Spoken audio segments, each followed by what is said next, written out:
दूसरे धर्म की भावनाओं को भड़काना वे खेल मोदी और अमित शाह के भड़काऊ भाषण डीजे पर चलाए जा रहे हैं। कन्नौज सीट पर सपा और भाजपा दोनों ही दलों के दिग्गजों की प्रतिष्ठा दांव पर है। यही वजह थी जयचंद ने मोहम्मद गौरी के साथ मिलकर पृथ्वीराज चौहान के खिलाफ युद्ध लड़ा और उन्हें पराजित भी किया। पृथ्वीराज से युद्ध किया, बेरहमी से पीटा और उन्हें बंदी बना लिया था। 1984 में इंदिरा गांधी की हत्या हुई। उसके बाद लोकसभा चुनाव का मूड और मिजाज अलग ही था। मोदी का असर दिखा और कन्नौज में साइकिल लड़खड़ा गई। पिछले 10 सालों में भगवाधारियों के ऐसे मामले बड़ी संख्या में देखने को मिले जब उन्होंने किसी दूसरे समुदाय के खिलाफ नारेबाजी की, उनके धार्मिक जगहों पर जाकर उन्हें भड़काने की कोशिश की। ऐसी ही एक घटना हुई थी 17 अप्रैल 2024 को। कन्नौज के इमाम चौक पर एक लड़का जिसका नाम अभय बताया गया है, भगवा झंडा लेकर पहुंचता है। संघी विचारधारा से ओतप्रोत उस लड़के ने एक धर्म विशेष के धार्मिक स्थल पर भगवा झंडा गाड़ने की कोशिश की।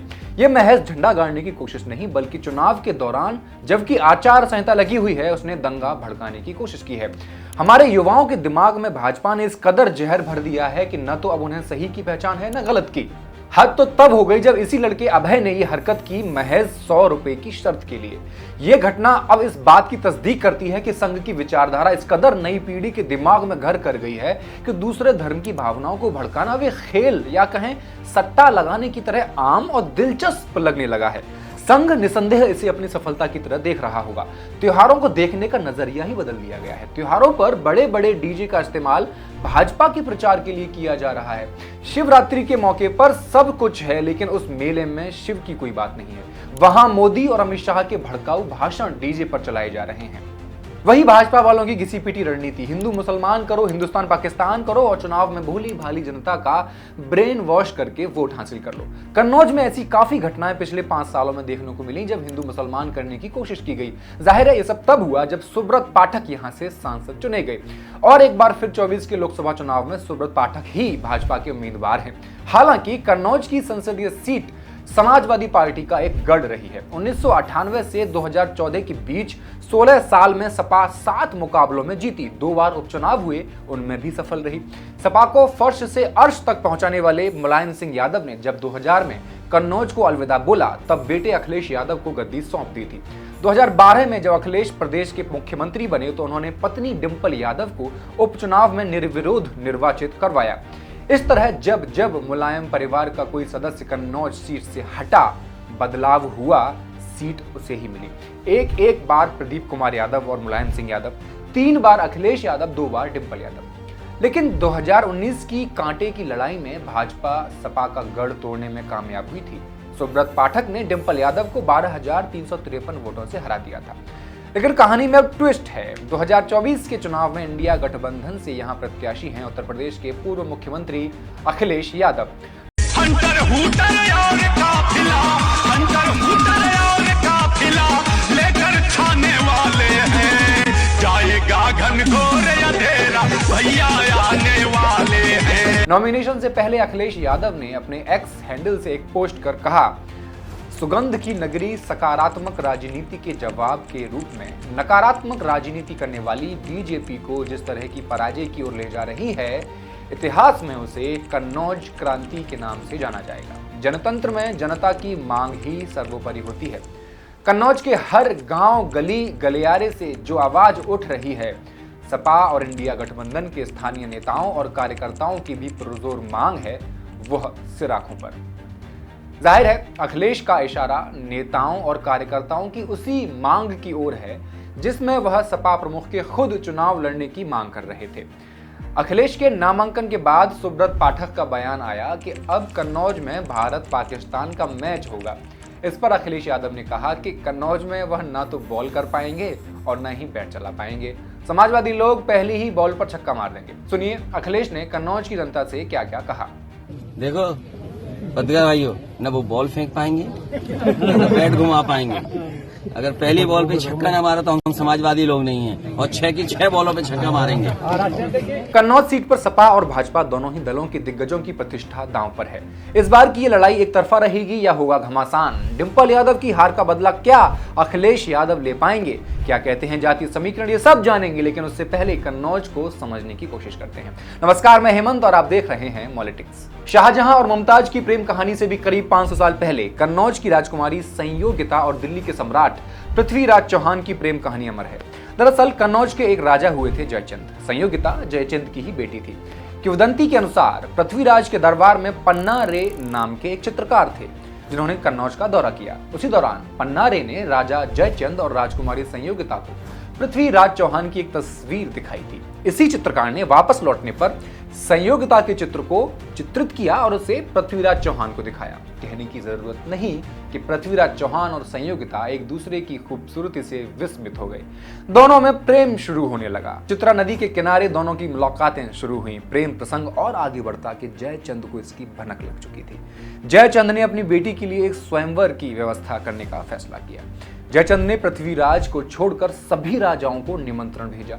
पृथ्वीराज चौहान का और अधिक अपमान करने के लिए उन्होंने पृथ्वीराज की एक मूर्ति बनवाई और इसे सिक्योरिटी गार्ड की तरह गेट के बाहर रखवा दिया। लेकिन पृथ्वीराज कन्नौज कूच तब तक कर चुके थे। उन्होंने संयोगिता को भरे दरबार से अपने साथ लिया और दिल्ली पहुंचकर उनसे विवाह कर लिया। संयोगिता पृथ्वीराज चौहान की 13 रानियों में से एक थी।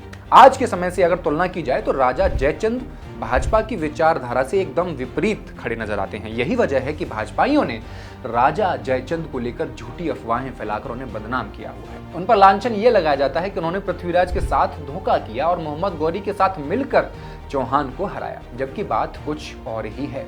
अपनी बेटी को अगवा कर दिल्ली ले जाने की खबर मिलने से जयचंद को बड़ा धक्का लगा। यही वजह थी जयचंद ने मोहम्मद गौरी के साथ मिलकर पृथ्वीराज चौहान के खिलाफ युद्ध लड़ा और उन्हें पराजित भी किया। ज्यादती होगी अगर पृथ्वीराज चौहान का जिक्र हो और आला उदल को हम भूल जाएं। चंदेलों की सेना के वीर योद्धा थे 2 भाई आला और उदल। कुछ बातों को लेकर आला के मामा माहिल ने चंदेल राजा को उन दोनों के खिलाफ भड़का दिया था। इसके बाद दोनों वीरों को राज्य से निकाल दिया गया, लेकिन उसके बाद कन्नौज के राजा जयचंद ने उन्हें अपने राजगृह में पनाह दी। राजा जयचंद ने आल्हा को सेनापति का सम्मान दिया। पृथ्वीराज चौहान ने महोबा पर जब चढ़ाई की तो दोनों वीर योद्धाओं ने हमीरपुर की बेतवा नदी तट पर मोर्चा संभाला और चौहान को मात दी। इस कारण महोबा राज्य कन्नौज और दिल्ली से आंखें मिलाने में कभी हिचका नहीं था। तराइन के युद्ध में पृथ्वीराज से संघर्ष के चलते आल्हा के चचेरे भाई मलखान और सगे भाई उदल को एक षड्यंत्र के तहत युद्ध में मार डाला गया। कहा जाता है आल्हा ने अपने भाई का बदला लेने के लिए पृथ्वीराज से युद्ध किया, बेरहमी से पीटा और उन्हें बंदी बना लिया था। बाद में उन्हें अपने गुरु गोरखनाथ के आदेश पर जीवन दान दे दिया। इतिहास के पन्ने कन्नौज की खूबियां और खुशबू से ऐसे ही महकते हैं और वर्तमान भी यहाँ की इत्र की सुगंध पर मुग्ध होता रहता है। इस बार यहाँ लड़ाई सपा के लिए गढ़ वापस लेने, भाजपा के लिए कब्जा बनाए रखने और बसपा के लिए खाता खोलने की है।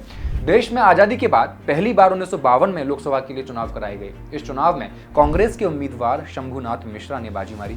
1957 के दूसरे लोकसभा चुनाव में भी वो यहां से सांसद बने। हालांकि 1962 में मूलचंद्र दुबे चुनाव जीतने में कामयाब रहे, लेकिन 1963 में शंभुनाथ मिश्रा एक बार फिर सांसद बन गए।